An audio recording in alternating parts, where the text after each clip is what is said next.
बारिश का मौसम था। आज दिल्ली में बहुत तेज़ बारिश हो रही थी। उसी बारिश में अनाया अपने शादी के जोड़े में भागी जा रही थी।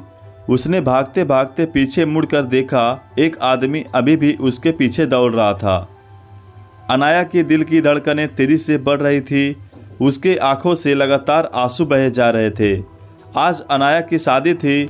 उसकी सौतेली माँ के दबाव में आकर अनाया ने नीलेश से शादी के लिए हाँ कहा था, लेकिन आज ही उसने अपने सौतेली माँ और नीलेश को बात करते हुए सुना था। उसे आज ही पता चला कि कैसे उसकी माँ शादी नहीं बल्कि उसका सौदा करना चाहती थी। उसने अनाया का सौदा किया था। अनाया को जैसे ही ये बात पता चली, वो बिना कुछ सोचे समझे वहाँ से भागने लगी, लेकिन उसकी बदकिस्मती थी कि नीलेश की नज़र उस पर पड़ गई। ए लड़की रुको, नीलेश ने गुस्से से कहा और उसका पीछा करने लगा। अनाया को सारी यादें किसी फ्लैशबैक की तरह याद आने लगी। उसके आंखों में डर साफ साफ दिख रहा था। तभी अनाया रास्ता क्रॉस करते हुए एक गाड़ी से टकराई। गाड़ी को ब्रेक लगाने की वजह से अनाया को ज़्यादा चोट नहीं आई। अनाया अब नीचे ज़मीन पर गिरी हुई थी। पागल लड़की, कम दिखता है क्या तुम्हें? नशे में हो क्या? पता है कितनी महंगी गाड़ी है? पता नहीं कहाँ कहाँ से आ जाते हैं लोग। अब रास्ता छोड़ो मेरा, उस आदमी ने कार के अंदर से ही चिल्लाते हुए कहा। प्लीज़ हेल्प, मुझे बचा लीजिए, अनाया ने रोते रोते कहा। उस महंगी गाड़ी से एक आदमी बाहर आया जिसने वाइट शर्ट और जीन्स पहनी हुई थी। उसके शर्ट के ऊपर के 2 बटन खुले हुए थे, जिस वजह से उसकी मस्कुलर चेस्ट दिख रही थी और बियर्ड्स तो उसके लुक्स को और ज़्यादा परफेक्ट बना रही थी। और वो कोई नहीं बल्कि रोहन मल्होत्रा था, मल्होत्रा इंडस्ट्रीज़ का मालिक। दिखने में जितना ज़्यादा कोल्ड उतना ही ज़्यादा गुस्से वाला, इतना पावरफुल आदमी जो पुलिस को भी अपनी जेब में लेकर घूमता था। रोहन बस एक्सप्रेशन लेस होकर अनाया को देख रहा था। ऐसा लग रहा था मानो वो उसकी खूबसूरती में खो गया हो। हे भगवान, ये रोहन मल्होत्रा यहाँ क्या कर रहा है? अब मैं बॉस को क्या जवाब दूंगा? बॉस तो मेरी जान ही ले लेंगे। नीलेश ने मन में ही सोचा, जो कि झाड़ियों के पीछे छुपकर सब देख रहा था। तो वहीं अनाया अभी भी अपना चेहरा अपने हाथों में छिपाकर रोए जा रही थी। हालांकि उसके पैरों में अब और ताकत नहीं बची थी। रोहन अनाया के सामने अपने घुटनों के बल बैठ गया और बोला, कौन हो तुम? इतने रात को इस सुनसान सड़क पर क्या कर रही हो? और तुम शादी से भाग कर आई हो क्या? रोहन ने ठंडे स्वर में पूछा। वो मेरे पीछे एक आदमी पड़ा है, वो मुझे अपने साथ लेकर जाएगा, प्लीज़ हेल्प मी। इसके आगे अनाया कुछ बोल नहीं पाई और वही कमजोरी की वजह से बेहोश हो गई। क्या इसे घर ले जाना ठीक होगा अगर ये किसी की चाल हुई तो? लेकिन मैं इसे इस हालत में छोड़कर भी नहीं जा सकता। क्या पता अगर ये लड़की सच बोल रही हो? रोहन ने मन में ही सोचा। उसने अपने अगल बगल में देखा, लेकिन उसे वहाँ कोई नहीं दिखा। रोहन ने अनाया को अपनी बाहों में उठा लिया और कार के पिछले वाली सीट पर लिटा दिया और कार स्टार्ट कर दी। ड्राइव करते समय रोहन लगातार सामने वाले मिरर से पीछे बेहोश हुई अनाया को देख रहा था। शायद आज पहली बार उसने किसी लड़की को इतनी गौर से देखा था। देखते ही देखते कार हवा से बातें करते करते एक आलीशान बंगला के सामने आकर रुकी। रोहन ने पीछे मुड़कर देखा, अनाया अभी भी बेहोश ही थी। रोहन ने उसे अपने गोद में उठाया और बंगले के अंदर ले गया। बंगले के अंदर मौजूद सभी सर्वेंट्स रोहन की बाहों में लड़की को देखकर हैरान थे। इतने सालों में कभी भी रोहन के घर पर कोई लड़की नहीं आई थी, पर यह लड़की कौन है और शादी के जोड़ों में क्यों है? क्या सर ने इससे शादी की है? एक सर्वेंट ने धीमी आवाज़ में दूसरी सर्वेंट से पूछा। ये फालतू की बातों पर ध्यान देने की बजाय अपने काम पर ध्यान दो और 2 लेडीज सर्वेंट को गेस्ट हाउस में भेज दो, रोहन ने गुस्से से कहा और अनाया को लेकर ऊपर गेस्ट हाउस की ओर जाने लगा। रोहन ने अनाया को आराम से बेड पर लिटा दिया।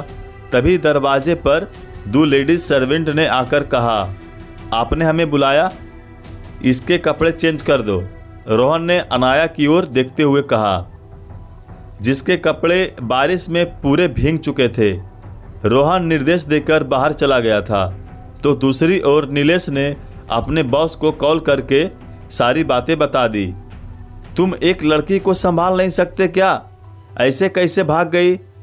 तुम्हें पता है ना वो किसी भी हालत में चाहिए और किसी भी कीमत पर।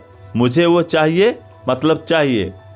कॉल पर सामने से आवाज़ आई, सर उसको ऐन मौके पर हमारे प्लान के बारे में पता चल गया।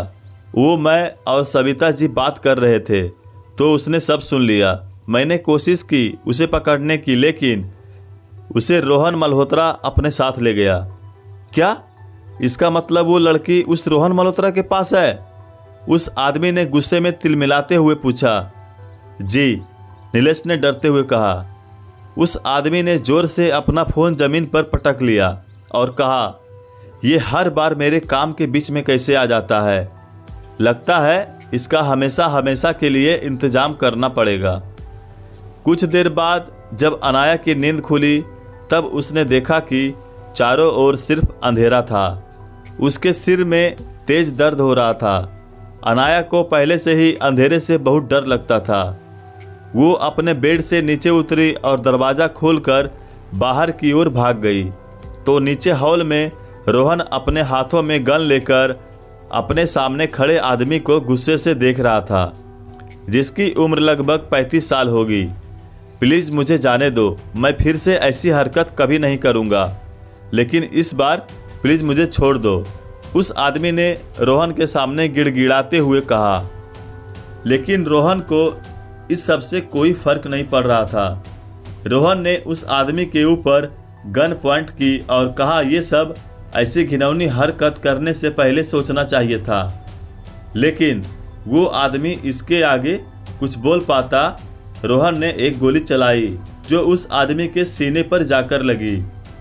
जैसे ही रोहन ने गोली चलाई, पीछे से अनाया जोर से चिल्लाई, ये क्या किया आपने? उसे मार दिया, जान ले ली उसकी, आपने खून कर दिया उसका।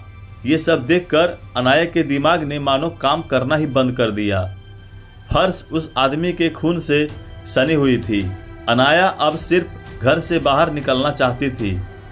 अनाया वहां से भागने लगी, लेकिन रोहन के बॉडीगार्ड्स ने उसे पकड़ लिया और रोहन के सामने खड़ा कर दिया।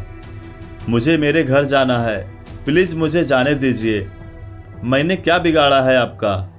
मैं इसके बारे में किसी को कुछ नहीं बताऊंगी, लेकिन प्लीज़ मुझे जाने दीजिए, अनाया ने उसके सामने गिड़गिड़ाते हुए कहा। घर जाना है तुम्हें? रोहन ने सपाट लहजे में पूछा। उसके चेहरे पर किसी तरह के कोई एक्सप्रेशन नहीं थे।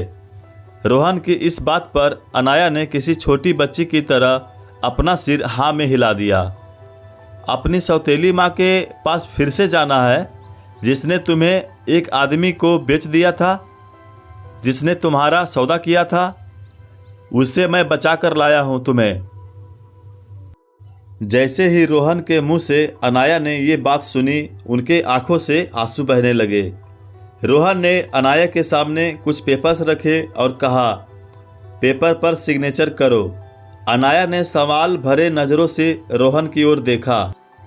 हमारी शादी के पेपर्स? मतलब हमारे शादी के कॉन्ट्रैक्ट पेपर, रोहन ने जवाब दिया। क्या? शादी वो भी मेरी और आपकी? आपका दिमाग तो नहीं खराब हो गया है? मुझे नहीं साइन करना, मुझे बस यहाँ से बाहर जाना है। प्लीज़ मुझे छोड़ दीजिए। मैं आप जैसे आदमी के साथ अपनी पूरी ज़िंदगी नहीं बिता सकती, अनाया ने जवाब दिया। कॉन्ट्रैक्ट का मतलब समझ आता है तुम्हें? कहाँ जाओगी? तुम अपने घर तो जा नहीं सकती, होटल में रुकने के लिए पैसे नहीं हैं तुम्हारे पास, और वैसे भी तुम्हारे पीछे जो आदमी पड़ा था उससे तुम्हें अभी भी खतरा है।